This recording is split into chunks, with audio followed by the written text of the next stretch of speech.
Thank you so much. I mean, I'm thrilled to have received the award. Thrilled to be talking to you. It's been a very overwhelming day, and yeah, I'm loving every minute of it. There is nothing called digital arrest, as we know. There is no, the cops don't put you under digital arrest. But I think this digital arrest concept is because now we basically live inside our phone. So anything, people have started believing that everything that comes on the phone, everything can be done on the phone, etc. So I think that psychologically they just believe when somebody, in uniform comes online and says, we are placing you under digital arrest and 24-hour surveillance. They just believe that it's true, and then they send all these fake, fudgy documents. So, so I think and the numbers are staggering. The number of people who are falling for this scam is really shocking, and I mean, there was in Indore. So for this story, before we zeroed in on this story, we investigated 5 digital scams, digital arrest scams, and in one we did one case in Indore, where one very young IT professional, he was a young boy who was under digital arrest.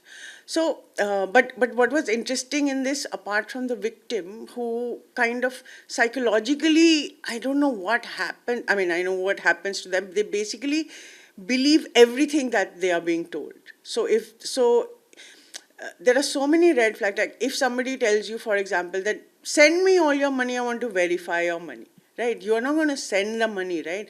Verification means you go through my bank statement and you can verify.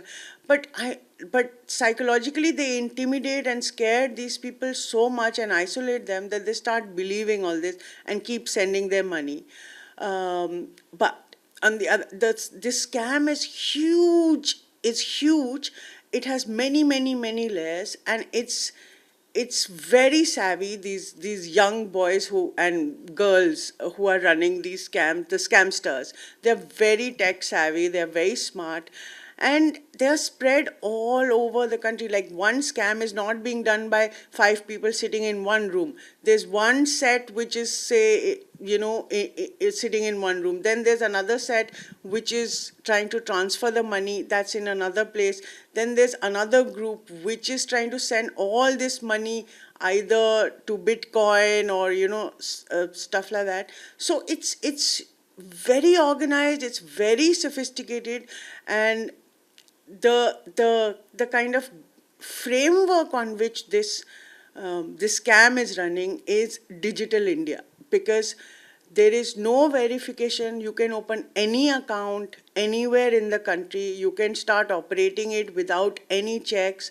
You can get any number of SIM cards. So this scams, kind of the basic tools are provided by this great push for Digital India without any guardrails, without any safety.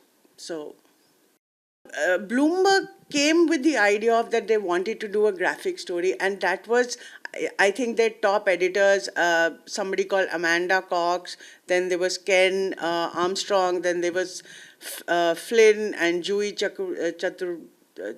Chakravarti, I think, and they had come together, and the story was going to be in 2 versions. One was a print version, the other was the graphic version, which is the one that has won the award. And they found Anand, and then Natalie was my reporting partner, collaborating with all the editors, and Natalie and Anand was, I've been in journalism for almost 3.5, almost 4 decades now, and I have to say this was one of my best experiences. We spent days just trying to locate scammers in small towns in Odisha and small towns in Bihar. We went to look for in Gonda, in UP. So, there was a lot of real reporting here. And Natalie was with me for one part of it.